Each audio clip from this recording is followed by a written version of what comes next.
inaangkin ng China ang halos buong South China Sea? Yan ang aalamin natin sa video na to. Pero bago natin simulan, alamin muna natin ang ilang mahalagang bagay na maaaring hindi nyo pa alam kaugnay sa issue ng Pilipinas at China ukol sa pinag-aagawang mga teritoryo sa West Philippine Sea. Philippine military reveals a chaotic scene in the violent South confrontation China at sea caught on camera. Vessels from China and the Philippines. Between China and the Philippines reaching a boiling point in the disputed South China Sea have reached a boiling point following the latest confrontation between the Philippine Navy and Chinese. It is the most dangerous escalation in the South China Sea. Saan nga ba ang Ayungin Shoal at bakit puwersahan ino-occupy ng China ang isla na to?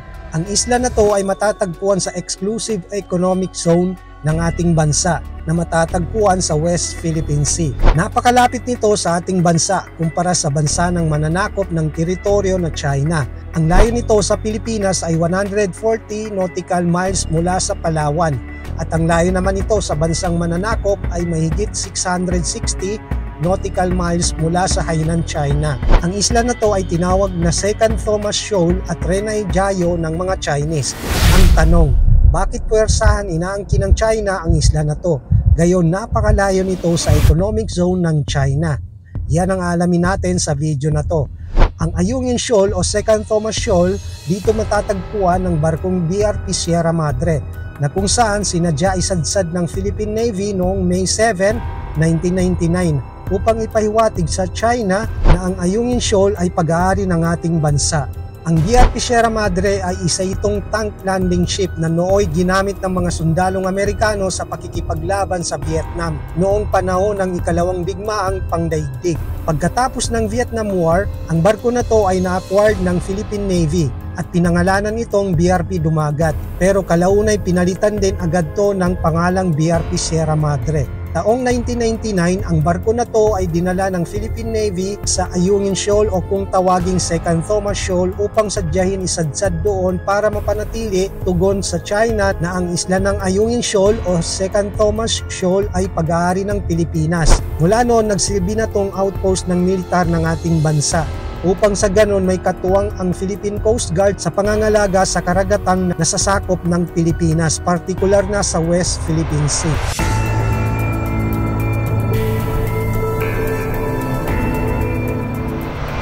At dahil nga meron na talagang mga sundalo natin doon, mula noon, nagkaroon ng rotation and resupply mission ang mga Coast Guard at military ng ating bansa. Kasama sa mga misyon na to ang paghahatid ng supply na pagkain at mga kagamitan para sa mga sundalo natin doon. So, bakit nga ba inaangkin ng China ang halos buong South China Sea, especially ang Second Thomas Shoal o kung tawaging Ayungin Shoal? Kasunod sa pagsadsad ng BRP Sierra Madre taong 1999 para sana tugon sa China na ang Ayungin Shoal o Second Thomas Shoal ay pag-aari ng Pilipinas, nagbabala ang China sa noy presidente ng Pilipinas na si Joseph Estrada na alisin ang barkong sumadsad sa Second Thomas Shoal dahil pag-aari di umano nila ang naturang isla. At ayon sa balita, binigyan pansin naman di umano ni dating President Joseph Estrada kaya nagsabi ito sa China na ipapahatak di umano niya ang barko sa lalong madaling panahon. Ngunit hindi na ito nangyari dahil napatalsik na to sa kanyang pwesto bilang Pangulo. Kaya magpasanggang ngayon nandun pa rin ang BRP Sierra Madre. Ang China naman ay nanatili pa rin pinanghahawakan ang statement ng dating Pangulo. Kaya ang claim pa rin ng China mula noon ay sa kanila ang Ayungin Shoal batay sa kanilang historical claim na tinatawag nilang 9-dash line sa South China Sea. Taong 2012, nang magsimula ang tensyon sa pagitan ng Pilipinas at China sa Scarborough Shoal. Kung matatandaan nyo, taong 2012 nang mamataan ng Philippine Navy surveillance plane ang 8 Chinese fishing vessels sa Scarborough Shoal, pinuntahan agad ito ng Philippine Navy at pagtingin nila, ang mga sakay nitong Chinese na mangingisda ay nangunguha pala sila ng yamang dagat ng Pilipinas tulad ng corals, giant clams at iba pa. Kaya ang naisip ng mga sundalo natin noon na huliin sila. Ngunit hindi nangyari dahil ipinagtanggol sila ng mga Chinese maritime ship or Coast Guard ng China. Kaya simula noon, nagkaroon na ng sunod-sunod na girian sa pagitan ng Pilipinas at China. Kasunod ng pangyayaring yan, nahack ng mga taga-China ang website ng University of the Philippines o UP at nag-iwan pa to na mensahe na "We come from China. Huangyan Island is ours." Ang gobyerno ng Pilipinas sa ilalim ni Pangulong Benigno Aquino III noong 2013 ay nagsampa ng arbitration case sa The Hague laban sa China dahil sa malawakang maritime claim ng China. Taong 2016, ang Arbitral Tribunal na naghatol sa kaso ng Pilipinas laban sa China sa South China Sea ay nagdesisyon na pabor sa Pilipinas. Ngunit ang China ay hindi nila kinikilala ang desisyon na to ng Arbitral Tribunal dahil ang giit nila batay sa kanilang maritime historical claim na tinatawag nilang 9-dash line, pasok di umano sa economic zone ng China ang mga isla na to. At dahil panalo ang Pilipinas sa arbitration case laban sa China, mas lalo lumala ang tensyon sa South China Sea. Kung matatandaan nyo, taong 2014, inihayag ng Philippine Navy at Coast Guard na isang barko ng China ang nagpaputok ng water cannon sa mga mangingisdang Pilipino sa West Philippine Sea, bagay na itinatanggi naman ng China.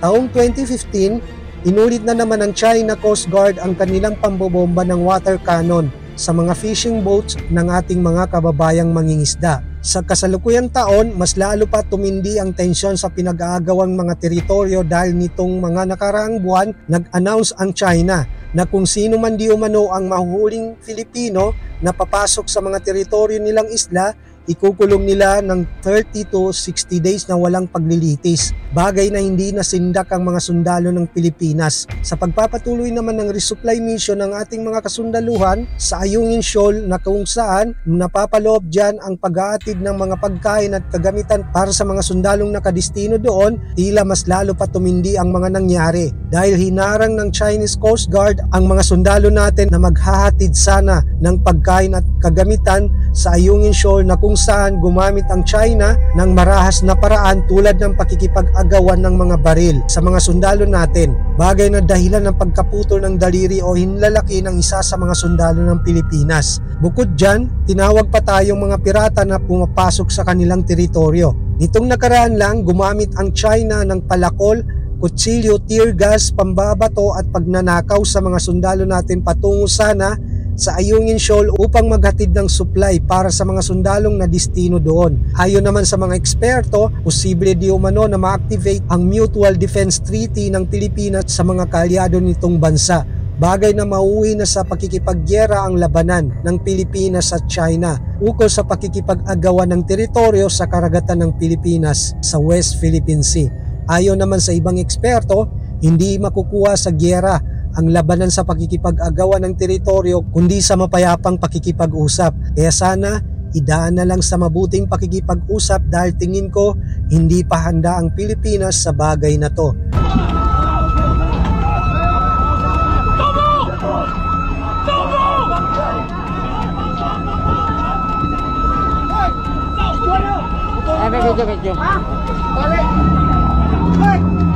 Pagputol ng tali!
Tropa natin yan?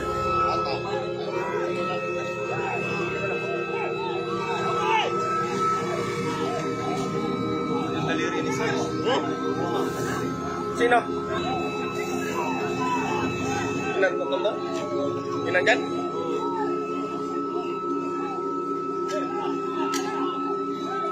Di, sanapsok para siya, no? May palakol. Ano, ilang bato na ng bato.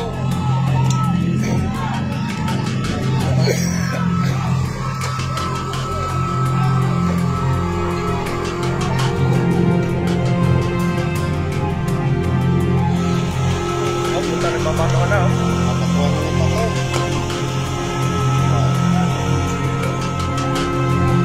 Kayo na ang bahala humusga sa mga bagay na to at sana nalaman nyo ang mga bagay na hindi nyo pa alam sa loob lamang ng ilang minuto.